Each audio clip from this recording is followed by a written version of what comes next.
여러분들을 하나님께서 어떤 눈으로 바라보실까 생각을 하면서 묵상을 하게 되어졌는데,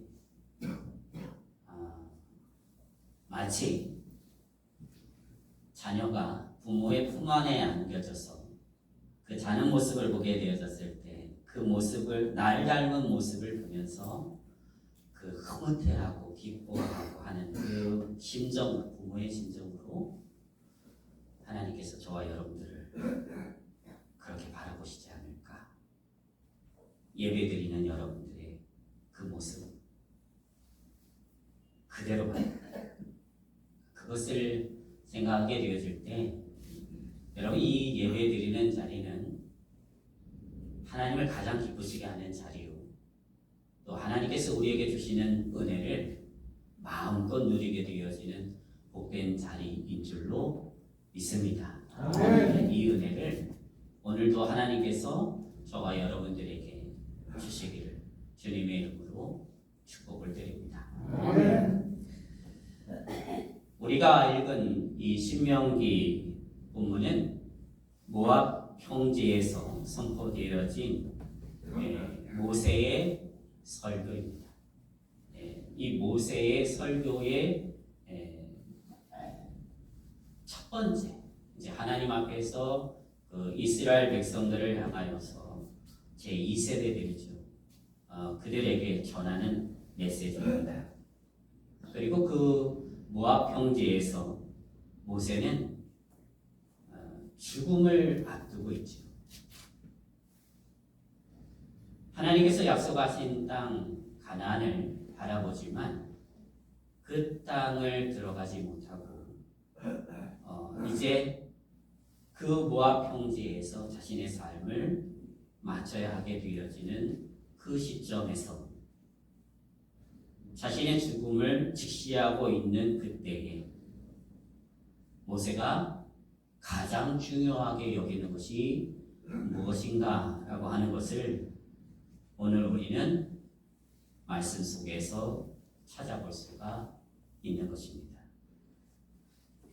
그런 모세의 심정을 우리가 마음속에 담고서 오늘 이 말씀을 듣기를 원합니다.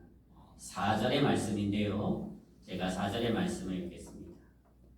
이스라엘아 들으라, 우리 하나님 여호와는 오직 유일한 여호와이시니. 모세가 자신의 죽음 앞에서 가장 중요하게 여겼던 것은 우리 하나님 여호와 그분을 이스라엘의 다음 세대들이죠, 제2세대들인 그 다음 세대들에게 전하고 싶은 것입니다. 1세대는 가나안 정탐꾼 그 보고 사건 때의 일로 인해서 반역을 일으키게 되어지면서 다시 돌아가자 라고 하게 되어졌을 때 하나님께서 심판하시죠. 그래서 너희들이 정탐한 40일을 기준으로 해서 1년으로 하루를 쳐서 40년 동안 광야 생활을 하게 되어질 것이다. 그래서 모세와 여호수아와 갈렙을 취하고는 모두 광야에서 돌아다니다가 그 속에서 삶을 마치게 되어집니다. 그러니까 본문의 이스라엘은 1세대들이 아닌 것이죠. 그 2세대를 향하여서 모세는 마지막 유언과도 같은 가장 중요한 말씀을 전하는데, 우리 하나님 여호와를 여러분들이요, 다음 세대들이요, 꼭 기억하십시오 라고 하는 것입니다. 알아야 한다는 것이죠. 그렇다고 한다면 모세가 전한 하나님은 어떤 하나님이십니까?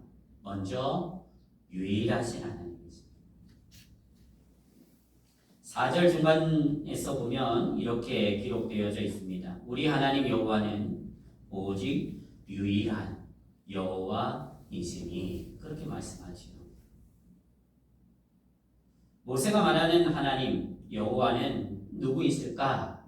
라고 하는 것을 찾아가게 되어지면 시내산 광야에서 모세를 부르신 하나님이 있습니다. 동시에 그 여호와는 모세의 조상인 아브라함과 이삭과 야곱의 하나님이십니다. 이를 출애굽기 3장 6절에 이렇게 증거합니다. 또 이르시되 나는 내 조상의 하나님이니 아브라함의 하나님, 이삭의 하나님, 야곱의 하나님이라. 하나님께서 하신 말씀입니다. 아브라함에게 나타나시고 이삭에게 나타나시고 야곱에게 나타나셨던 그 하나님께서 이제 모세에게 나타나셨고 그 모세를 통하여 출애굽을 시키셨고 그 이스라엘 백성들을 광야에서 인도하게 하셨고 그리고 모세에게 나타나신 그 하나님께서 이제는 당신 자신을 여호와로 새롭게 계시하시는 것입니다. 여호와라는 것은 스스로 존재하는 자라는 뜻입니다. 스스로 존재한다라고 하는 것은 피조물이 아닌 창조주요, 조물주인 것을 말하는 것이죠.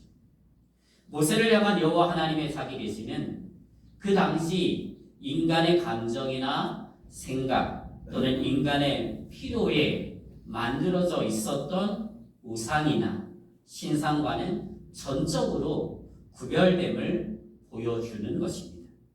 그러므로 스스로 존재하는 하나님은 여호와 하나님만이 유일하시다는 것이죠. 이것은 역설적으로 여호와 하나님 외에는 그 무엇도 이 세상에 스스로 존재하는 것이 없음을 반증하는 것입니다. 그 유일하신 하나님의 택하심을 받은 이스라엘은 이제 어떻게 섬겨야 할지 5절 말씀에 모세는 이렇게 가르칩니다. 제가 읽겠습니다.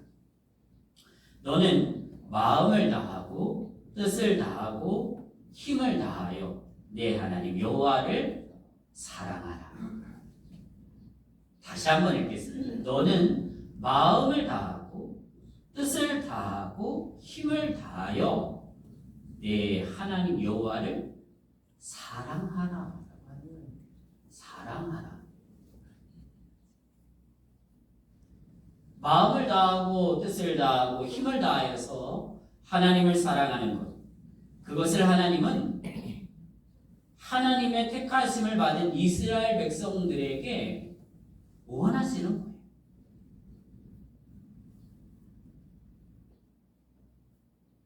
그것이죠. 다른 것 하나님께서 원하시지 않습니다.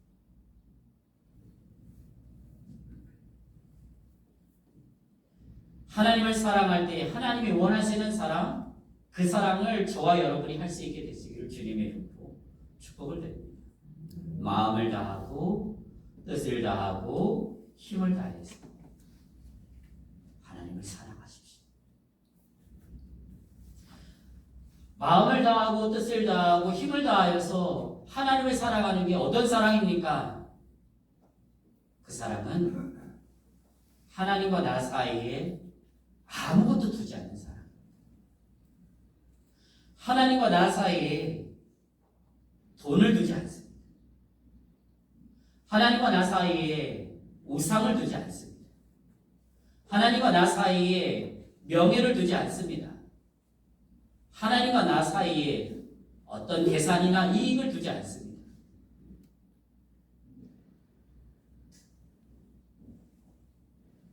오직 하나님 그분만을 생각하고 그분만을 바라보면서 나만 존재하는 것이죠. 하나님과 나만 존재하는. 그래서 내 눈에 오직 하나님만 보이는 것입니다. 그 사랑을 하나님께서 원하신다고요. 무엇 때문에 내가 하나님을 사랑합니다. 이렇게 해주셔서 하나님을 사랑합니다. 이것 때문에 하나님 사랑합니다. 감사합니다. 이게 아니고요. 그 모든 것을 차치하고 어떤 순간에도 어떤 자리에서도 하나님 외에는 다른 것을 보지 않는 하나님을 사랑하는 것. 그 하나님이 원하십니다. 이런 사랑을 하나님께서 이스라엘에게 원하시는 것입니다. 여러분, 그렇게 하나님께서 이스라엘 향해 나만 사랑해라 말하는 게 너무 독단적인 것 아닙니까? 생각할지 모르겠어요. 근데 성경에 나타난 역사를 보게 되어지면 그건 독단적인 게 아니에요. 하나님이 그렇게 사랑하셨거든요. 성경 속에서 하나님 없는 이스라엘 찾아볼 수 있습니까? 없습니다. 이스라엘의 역사 가운데 하나님을 떼고 말할 수가 없어요. 이스라엘 민족의 그 조상이 아브라함이지요. 그 아브라함을 누가 부르셨습니까? 하나님께서 부르셨습니다. 그리고 하나님께서 친히 언약을 맺으시죠. 최초의 언약이 창세기 12장 1절에서 2절에 이렇게 기록되어 있습니다. 여호와께서 아브라함에게 이르시되 너는 너의 고향과 친척과 아버지의 집을 떠나 내가 네게 보여줄 땅으로 가라. 내가 너로 큰 민족을 이루고 네게 복을 주어 내 이름을 창대하게 하리니 너는 복이 될지라. 그렇게 하나님께서 언약을 맺으셨습니다.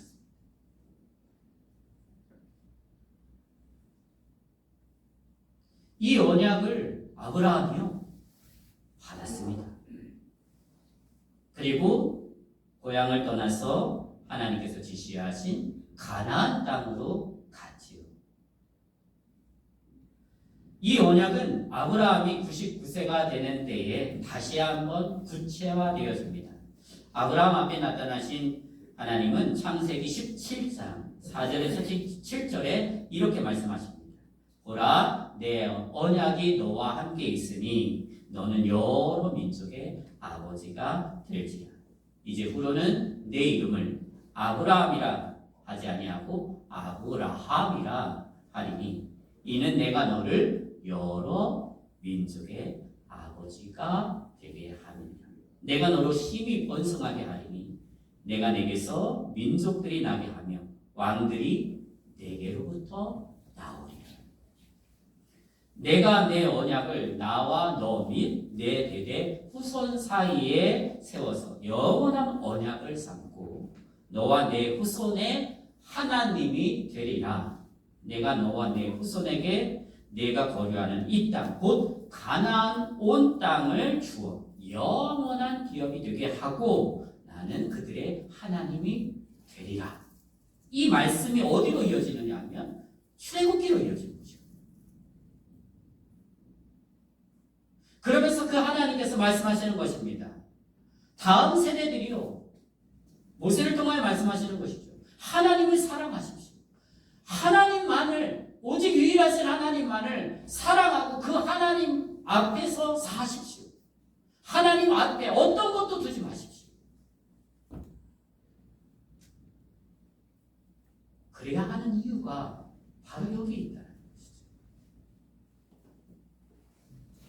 아브라함으로부터 시작된 그 언약의 말씀이 이제는 그 후손들에게로 이어져서 아브라함의 하나님이 이삭의 하나님 되시고 이삭의 하나님이 야곱의 하나님이 되시고 모세의 하나님이 되시고 누구의 하나님이 되시는 것입니까? 이스라엘의 하나님이 되시는 것이죠. 어떻게 이렇게 이스라엘 민족을 선택하시고 복을 주시는 그 유일하신 하나님을 이스라엘이 누릴 수 있었을까? 복이죠. 하나님이 선택하신 복이죠. 그들이 무엇인가를 잘해서가 아닙니다. 온 세상에 존재하는 만물 가운데 하나님께서 그들을 택하신 것입니다. 하나님의 주권적인 역사이지요. 그 사랑을 받은 이스라엘 그리고 이제는 다음 세대들인 그들에게 모세는 기억하며 그 하나님을 기억하면서 이 말씀을 전하는 것입니다. 그렇게 하나님을 사랑하는 것, 정말로 마음을 다하고 정성을 다하고 뜻을 다하여 섬기는 그 삶을 하나님 앞에서 살아가는 것, 그것이 바로 하나님을 기쁘시게 하는 것이요, 그 삶을 하나님이 책임져 주시는 것입니다. 그렇기 때문에 하나님 사랑하십시오 라고 하는 것을 가장 중요하게 가르친다. 다른 거 말하지 않습니다. 그러니 사랑하는 성도 여러분, 저와 여러분도 이 세상 살면서 하나님과 나 사이에 다른 것 두고 하나님 사랑한다 말하는 것이 아니라 하나님과 나 사이에 있는 모든 것들을 다 내려놓고 하나님 그분을 사랑할 수 있게 되시기를 주님의 이름으로 축복을 드립니다. 아멘. 두 번째로 유일하신 하나님을 섬기는 이스라엘, 그 이스라엘 하나님을 향한 그 사랑을 자기 대에서 끝나는 것이 아니라 다음 세대를 향해서 또 전하라고 말합니다. 자녀들에게 부지런히 가르쳐. 자녀들에게 가르쳐라 라고 말씀하신 게 아니라 부지런히 가르쳐.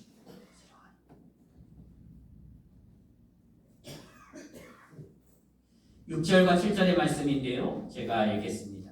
오늘 내가 네게 명하는 이 말씀을 너는 마음에 새기고 네 자녀에게 부지런히 가르쳐. 집에 앉았을 때든지 길을 갈 때든지 누워 있을 때든지 일어날 때든지 이 말씀을 강론할 것이며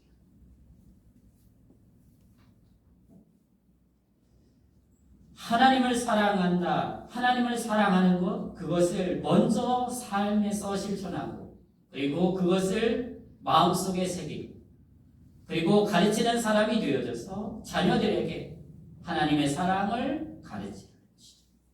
가르치되 부지런히 가르치는 것입니다. 그 부지런히를 어떻게 표현하고 있느냐면 집에 앉았을 때든지 길을 갈 때든지 누워있을 때든지 일어날 때든지 즉 언제 어디서나 유일하신 여호와 하나님을 향한 그 사랑을 특별히 내 마음을 다하고 내 뜻을 다하고 내 힘을 다하는 그 사랑을, 그래서 하나님과 나 사이에 그 어떤 것도 두지 않는 그 사랑을 기회 있는 대로 힘이 나는 대로 자녀들에게 적극적으로 가르치는 거죠.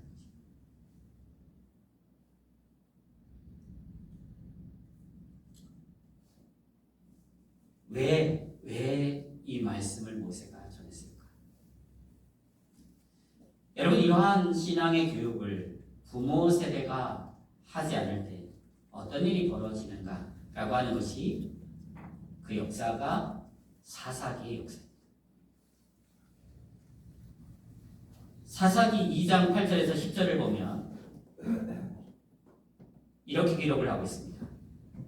여호와의 종 눈의 아들 여호수아가 110세에 죽음에 무리가 그의 기업의 경내 에브라임 산지 가스산 북쪽 뒷말 헤레스에 장사하였고 그 세대의 사람도 다 그 조상들에게 돌아갔고 그 다음입니다. 그 후에 일어난 다른 세대는 여호와를 알지 못한다. 여호와께서 이스라엘을 위하여 행하신 일도 알지 못하였더라. 그렇게 기록되어 있습니다. 여호수아와 그의 세대들은 분명 하나님을 향한 사랑을 경험하고 체험을 하고 그 사랑으로 말미암아 하나님께 순종하는 그 기쁨을 알았고 감사를 알았고 은혜를 누렸으며 믿음의 삶을 살았습니다. 그것을 사사기 2장 7절은 증거하는 것이죠. 백성이 여호수아가 사는 날 동안 또 여호수아 뒤에 생존한 장로들 곧 여호와께서 이스라엘을 위하여 행하신 그 모든 일을 큰 일을 본 자들 사는 날 동안 여호와를 섬겼더라. 증거하는 것입니다. 그러나 그들이 실패한 것이 있습니다. 그것은 자신들이 지니고 있는 여호와 하나님에 대한 그 신앙을 모세의 명대로 자녀들에게 적극적으로 부지런히 가르치지 않았던 거예요. 이유가 말하겠지요. 바쁘니까, 힘드니까, 말 잘 안 들으니까, 여러 가지의 이유가 있지 않을 수 없는 것이죠. 그래서 적극적으로 안 가르쳤다는 겁니다. 그 결과 자녀들은 하나님을 알지 못하고 여호와 하나님께서 이스라엘을 위하여 행하신 일도 알지 못하게 되어졌다는 거예요. 그럼 그 자녀들은 어떻게 되어졌습니까? 그 가나안 땅의 문화에 젖어들게 되어졌죠. 그리고 그 문화에 우상에 빠져버리게 되어지죠. 그리고 그 가나안의 풍요에 빠져서 자신의 삶을 즐겁게 살아가죠. 하나님 없이 하나님과 상관없는 삶을 살면서도 행복하다라고 말을 합니다.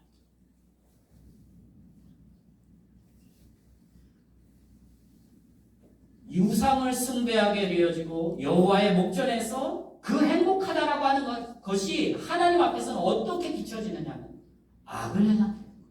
악을.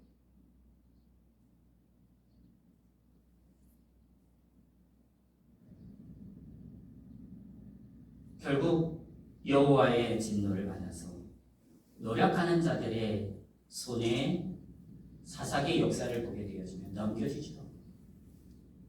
재앙이 멈춰지질 않습니다. 반복이 되어지죠. 그것이 바로 여호수아 후손들이 겪었던 영적 암흑기의 세월이었습니다. 사사기는 영웅들의 이야기가 아니에요. 하나님을 알지 못하는 세대들이 얼마나 부패하였으면 그 속에서 하나님이 사사들을 세우셨겠습니까? 그리고 그들을 이끄셨어요. 그러나 또 돌아가잖아요. 여전히 반복이 되어지죠. 그 이유가 어디에 있습니까? 그들이 하나님을 알지 못했다.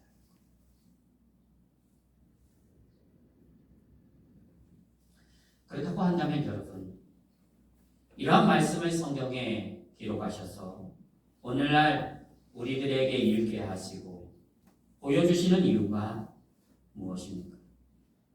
그 세대들은 이스라엘 세대들의 그 역사 속에서 보게 되어졌던 그 실패가 그 말씀 속에 기록되어져 있었던 것처럼 실패했지만 이 말씀을 읽는 우리들에게 경종을 울려 주시는 것이죠.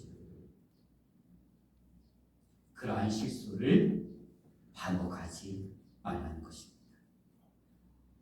자녀들에게 하나님을 정말 사랑하게 되어지는, 그래서 하나님의 은혜 가운데 살아가게 되어지는 그 기쁨을 나만 누리고 끝나게 되어지는 것이 아니고 나를 통하여서 하나님께서 주신 그 기업이라고 말하는 자녀들이, 다음 세대들이 하나님 앞에 바로 서고 하나님과의 관계를 유지하며 하나님의 은혜 가운데 자라갈 수 있도록 그렇게 만들어 가라는 것입니다. 이것은 억압도 아니고 구속도 아닙니다. 분명한 것은 하나님도 그렇게 책임을 지시는 것이거든요. 하나님께서 너 나 사랑해 라고 말씀하시면서 하나님이 거기에 대해서 무책임하신 분이 아니시라. 나도 너를 사랑하겠다는 거예요. 그 사랑 가운데 함께 가자는 것이죠.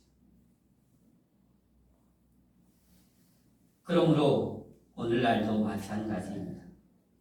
우리는 그 유일하신 하나님을 믿음으로 우리의 삶 가운데 사는 것으로 끝나는 것이 아니라 우리의 자녀들을 하나님 안에서 유일하신 하나님을 아는 자녀들로 세워가고 일으켜가고 함께 가고 하는 그러한 모습들이 있어야 할 줄로 믿습니다. 그렇게 되어질 때 그 속에서 우리는 하나님을 경외하는 가정이 되고 또 진실로 하나님을 알게 되어지며 하나님과 동행하며 하나님의 인도하심을 받게 되어지는 삶을 살아가면서 우상 숭배에 빠지지 않고 오로지 하나님의 뜻에 합한 그러한 삶을 살아가는 하나님의 자녀들이 다 되어질 줄로 믿습니다. 바라기는 저와 여러분 모두가 이 사명을 감당하여서 하나님께서 주시는 그 은혜가 나에게서 끝나는 것이 아니고 계속해서 자손 대대로 흘러가게 되어지는 주님이 오시게 되어지는 그날에 이르기까지 계속